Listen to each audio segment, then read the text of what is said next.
Growth usually doesn't fail all at once. It fails.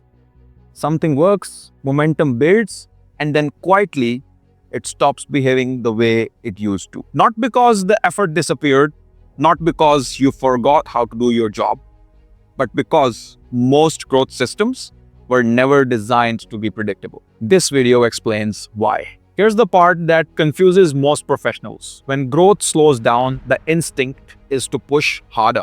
More outreach, more follow-ups, another campaign, more tactics layered on top of the last one. It might feel productive, but productivity isn't the same as progress. Most growth systems in this industry are built to create spikes, not stability. And spikes are exciting until you try to build a business on them. Referrals don't dry up because you're bad at building relationships. Referrals dry up because they are reactive. You cannot control when the next one happens. Ads don't stop converting because the platform is broken. They stop because attention-based systems decay over time. Outreach doesn't become inconsistent because you lack discipline. It becomes inconsistent because it depends on constant manual effort. If a system only works when you are actively pushing, it's not a system, it's a dependency. And this is exactly where most people misdiagnose the problem. They think they need better leads, better script, better copy, better follow-up. So they keep stacking tactics on top of tactics. But stacking tactics on top of tactics does not create consistency.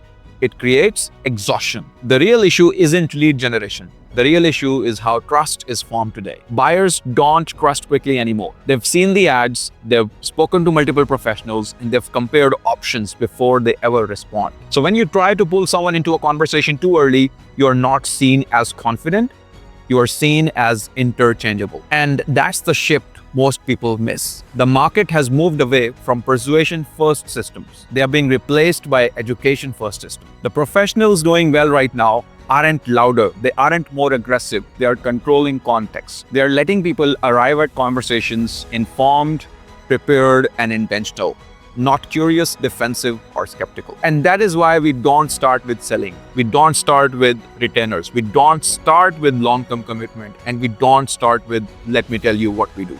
We start by fixing the systems that creates the conversations in the first place. Here's the distinction that changes everything. Most systems are designed to generate interest. Interest is passive.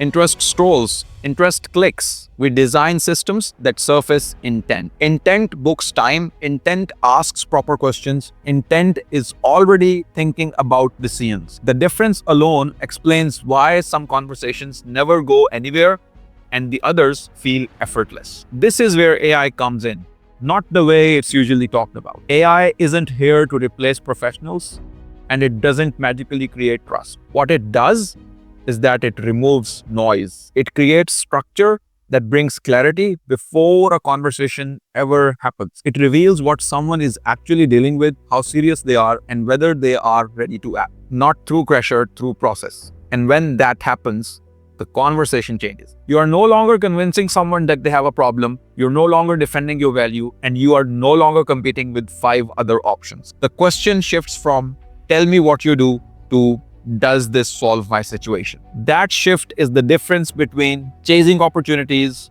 and attracting the right one. This does not lead to more conversations, it just leads to better ones. Fewer calls, higher intent, more clarity, on both sides. And that's how predictability is built. Not through hustle, not through volume, but through alignment. Now, this way of thinking isn't for everyone. If you're looking for shortcuts, this won't resonate. If you want activity without structure, this won't fit. And if you're hoping this tactic will behave differently than the last one, this won't work. The real risk isn't choosing the wrong strategy.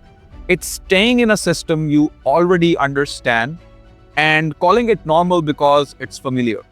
Once you see the predictability problem for what it is, you just cannot unsee it. And from there, the next step becomes much clearer. If this perspective resonates, you'll find more details on how it's applied below. If it doesn't, that's okay too. Clarity is the point.